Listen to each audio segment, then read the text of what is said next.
El Palacio de la Mosquera es también conocido como el Palacio del Infante Don Luis de Borbón. Es de estilo neoclásico de finales del siglo XVIII y está situado en el municipio de Arenas de San Pedro, provincia de Ávila, España. Fue mandado edificar por Luis Antonio Jaime de Borbón y Farnesio, infante de España, sexto hijo de Felipe V y de la duquesa de Parma Isabel Farnesio. El proyecto del palacio fue diseñado y realizado por el arquitecto Ventura Rodríguez.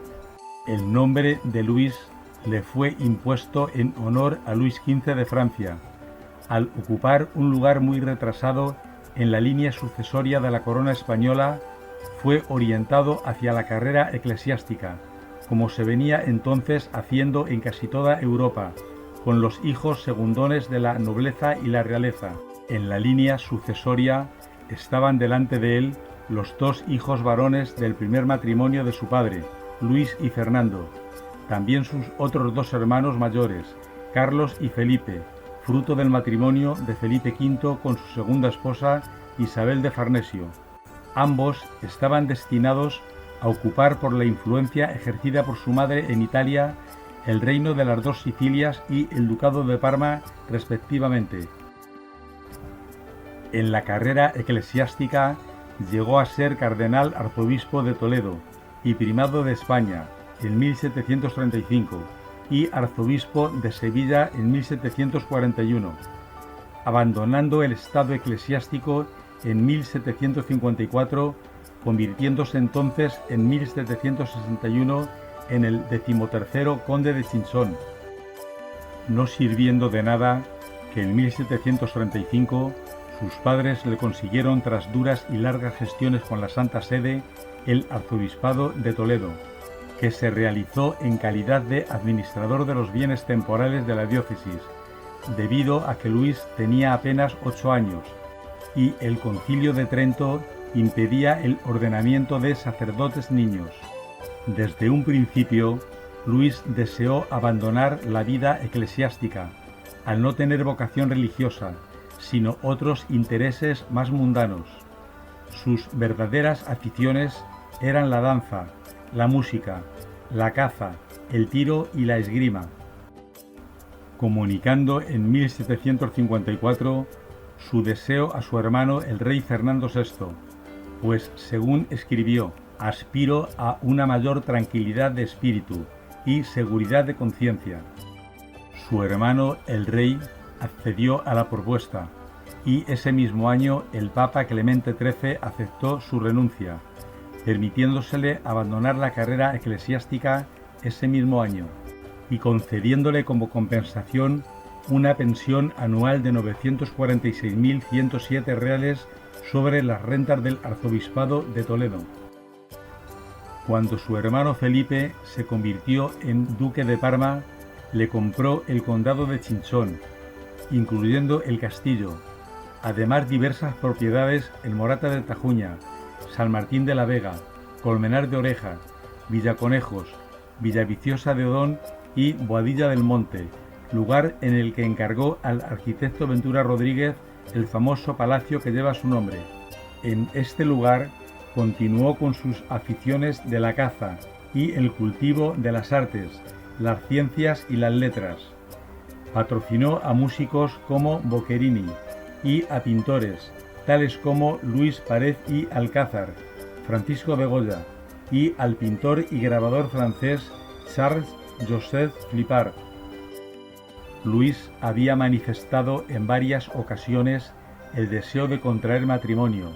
La ley sálica, dictada en 1713, disponía en su redacción original que sólo podían acceder al trono los príncipes nacidos en España, requisito que no cumplían los hijos de Carlos III, nacidos en Italia cuando fue rey de Nápoles y Sicilia. Carlos III consideró que si el infante don Luis tenía descendencia reconocida, le podría generar un conflicto sucesorio. Cuando murió la madre de don Luis, Isabel de Farnesio, en 1766, la situación se complicó, al heredar de ella un importante patrimonio, Esa época coincidió con un relajamiento de su vida íntima, al mantener relaciones con varias mujeres plebeyas, disponiendo al mismo tiempo de 3 chicas a las que veía alternativamente durante los días de caza en el bosque, llegando a tener al menos 3 hijos ilegítimos. También contrajo una enfermedad venérea, quizás sífilis. Entró a trabajar al servicio de don Luis en 1774 el pintor Luis Párez, rumoreándose que empezó a mediar como alcahuete en las correrías amorosas. Tomó cartas en el asunto el rey y tras realizar una investigación dirigida por su confesor Joaquín de Eleta, alejó al infante de la corte, desterrando al pintor a Puerto Rico, asumiendo el rey que su hermano debía encauzar su vida y formar una familia, siempre con la condición de que no generase complicaciones dinásticas. Para que pudiese acceder a un matrimonio, el rey estableció, no permitiendo las circunstancias actuales, el proporcionar matrimonio al infante don Luis, mi hermano, con persona igual a su alta esfera. Vengo a concederle permiso para que pueda contraer matrimonio de conciencia, esto es, con persona desigual, según él me lo ha pedido. Estas condiciones quedaron plasmadas en la pragmática sanción de 1776. Debía tomar la esposa asignada por el rey en matrimonio morganático, abandonar la corte y, por último, sus hijos estarían exentos de todo tipo de honores y distinciones, llevando solamente el apellido de su madre, comenzando a partir de entonces una vida itinerante fuera de la corte y residiendo sucesivamente en Velada, Cadalso de los Vidrios y finalmente en Arenas de San Pedro. Aquí mandó edificar este Palacio de la Mosquera, donde residió hasta su muerte. Al no estar el infante Luis Antonio enamorado de ninguna dama, le fue buscada la más idónea, proponiendo de inmediato algunas familias nobles a sus hijas. Al fin se le asignó una esposa, María Teresa de Vallabriga y Rozas, hija de Luis de Vallabriga, mayordomo de Carlos III, y María Josefa de Rozas y Melfort, tercera condesa de Castelblanco, hija de José de Rozas y Meléndez de la Cueva, primer duque de San Andrés, segundo conde de Castelblanco, capitán general y presidente de la Real Audiencia de Guatemala. María Teresa nació en Zaragoza el 6 de noviembre de 1759. Era por lo tanto 32 años más joven que el infante. Antes del enlace matrimonial solo se habían visto alguna vez de forma esquiva en los jardines de la granja de San Ildefonso.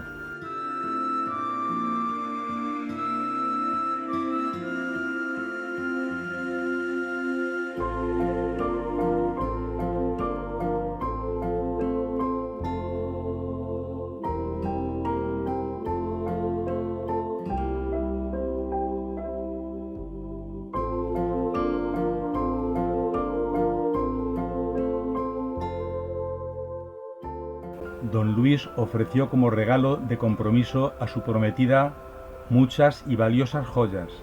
Entre ellas destacaba un hermoso collar de 1.114 diamantes, por un valor de 143.410 reales. Contrajeron matrimonio en la capilla del Palacio de los Duques de Fernandina, en Olías del Rey, Toledo, el 27 de junio de 1776. Este matrimonio, Luis de Borbón y Farnesio y María Teresa de Vallabriga y Rozas, fueron padres de 3 hijos. Luis María de Borbón y Vallabriga, 1777-1823, 14º conde de Chinchón, arzobispo de Toledo y cardenal.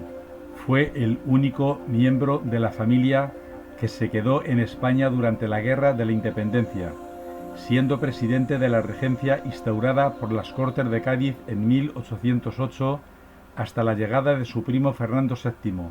Está enterrado en la Catedral de Toledo.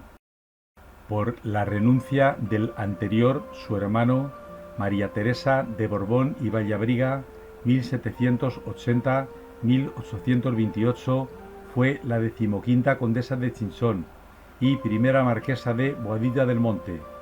Recuperó para la familia el apellido Borbón y el tratamiento de Altezas Reales, al casarse con el llamado Príncipe de la Paz Manuel Godoy, de cuyo matrimonio nació Carlota Luisa de Godoy y Borbón.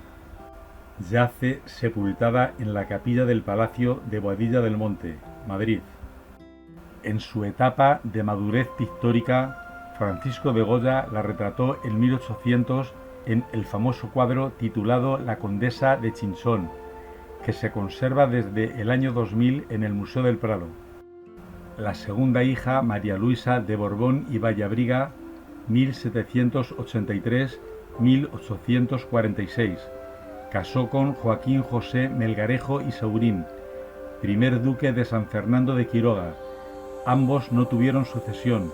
Está enterrada en la sacristía del Palacio de Boadilla del Monte.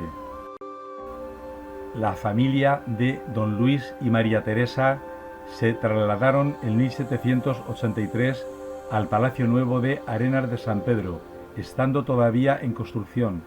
Aún se estaban realizando los jardines, los torreones, la escalinata principal, el oratorio, etc. Pasaba en él el infante sus horas entre la caza y una gran dedicación a sus libros, sus colecciones y aficiones artísticas y científicas. Don Luis siguió acudiendo a la corte, donde no podían ser recibidos ni su esposa ni sus hijos. A pesar de haber conseguido una vida familiar, falleció sin haber sido feliz, debido a los reproches de su mujer por vivir en el exilio. Amargaron de esta forma sus últimos años de vida, temiendo constantemente que a su muerte el rey fragmentase la familia, como sucedió finalmente, recluyendo a la viuda en Zaragoza, a las hijas en un convento de Toledo y colocando al varón a disposición del cardenal Francisco Antonio de Lorenzana. La muerte le vino el 7 de agosto de 1785, en su palacio de Arenas de San Pedro, bajo una lápida en la que se apoya una corona de conde. Al fin y al cabo, lo que fue, se le enterró en el Panteón de Infantes del monasterio de San Lorenzo del Escorial, sin respetarse su deseo de que sus restos mortales descansaran en su palacio de Boadilla del Monte. La viuda María Teresa sobrevivió al infante 35 años, falleció en 1820, vivió los últimos años en Zaragoza, manteniendo contacto con sus hijos y rodeada de sus paisanos y familiares. Cuidó también la importante colección de arte que reunió su esposo. Fue dama de la Orden de María Luisa y se le enterró en la cripta de la Basílica del Pilar,